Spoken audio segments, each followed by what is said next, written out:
Assalamualaikum warahmatullahi wabarakatuh. Saya Indah Permata Bunda dengan NIM 21031134 dari jurusan Pendidikan Biologi.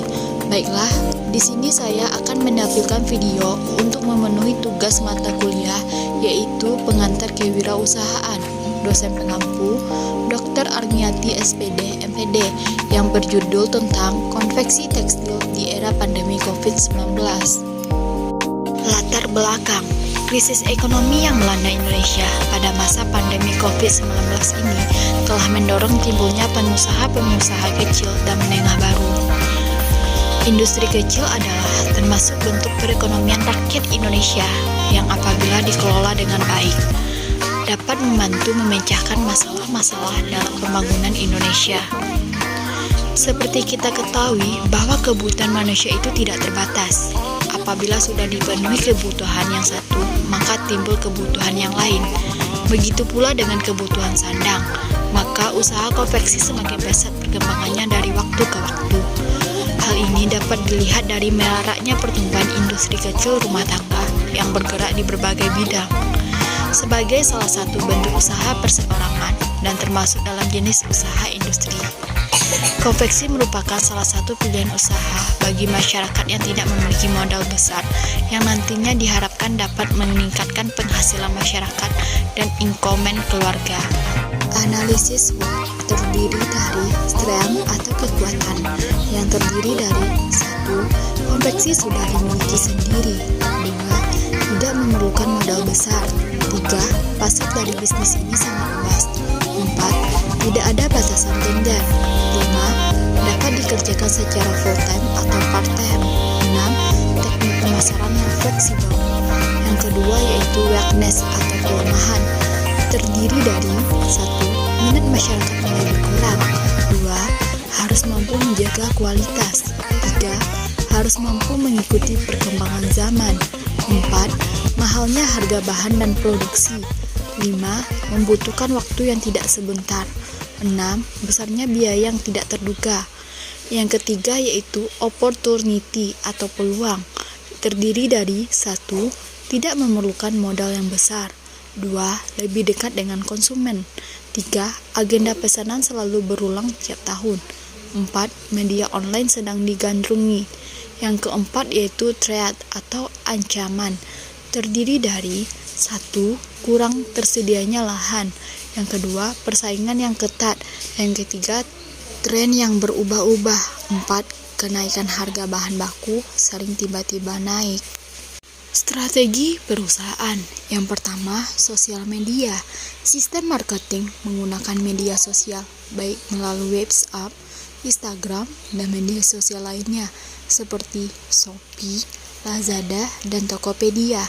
Yang kedua yaitu kerjasama dengan orang-orang yang berpotensi meningkatkan peminat terhadap produk seperti orang terkenal di media sosial atau selebgram secara luas.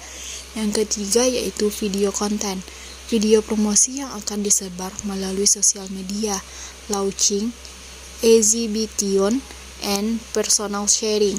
Video berisikan konten tentang testimoni konsumen yang sudah berlangganan dan video iklan tampilan pakaian dengan konsep emosional konten. Yang keempat yaitu poster brosur. Promosi menggunakan poster advertising, brosur, spanduk yang akan disebarkan di lingkungan kampus, instansi yang menjadi target pasar, dan jalan raya.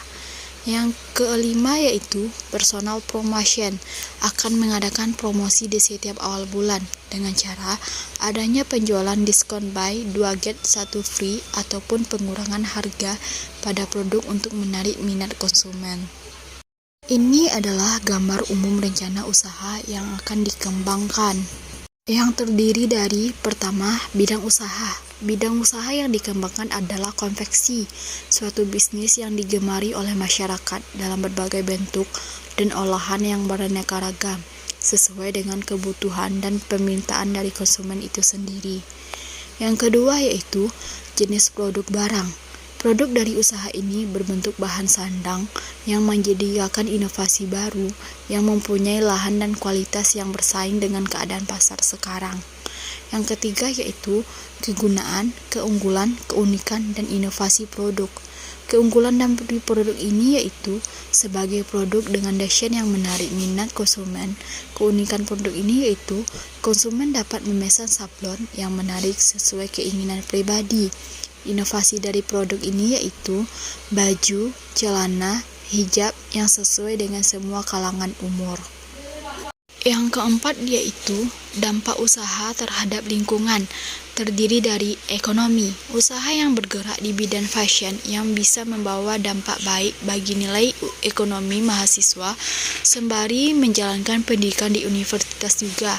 Belajar menjadi wirausaha muda yang menghasilkan uang sendiri atau tambahan uang sendiri dan harus tekun menjalankan usaha ini agar hasil yang didapatkan maksimal. Yang kedua yaitu sosial. Dengan adanya wirausaha ini diharapkan mampu membuka lapangan pekerjaan serta dapat mengembangkan usaha di tengah masyarakat sehingga faktor sosial seperti pengangguran berkurang dan dapat meningkatkan ekonomi bagi pengusaha pakaian. Yang kelima yaitu analisis ekonomi usaha. Berdasarkan hasil cash flow, perencanaan bisnis dengan modal awal lebih kurang 5 juta, merestok produk 300 helai per bulan dengan penjualan 35.000 dengan sampai 150.000 per piksnya. Metode pelaksanaan. Yang pertama yaitu target konsumen, masyarakat umum, siswa atau mahasiswa, event, pegawai atau institusi pemerintah. Yang kedua, pengemasan produk. Dikemas dan dipasarkan dengan box untuk membedakan packingan setiap benang yang berbeda. Box akan dibuat semenarik mungkin dan diberi informasi mengenai produk. Yang ketiga yaitu wilayah pemasaran. Pemasaran perdana pada usaha ini berada di wilayah Sumatera Barat, yaitu di Kota Padang, lebih tepatnya di sekitaran UMP. Untuk rancangan usaha ini dikembangkan ke depannya dengan memperluas area pasar. Yang keempat yaitu situasi persaingan. Untuk saat ini, usaha konveksi gaya berpakaian zaman sekarang merupakan satu-satunya usaha yang lagi tren di zaman kontemporer. Namun, usaha ini telah banyak beredar di Kota Padang, sehingga persaingan usaha ini termasuk berat. Yang kelima yaitu jumlah dan harga produk.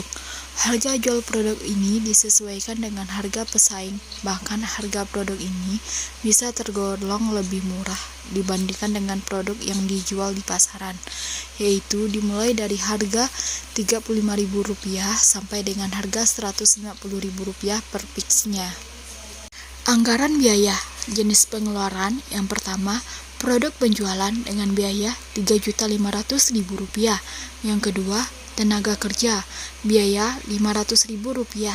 Yang ketiga, sarana dan prasarana, biaya Rp500.000.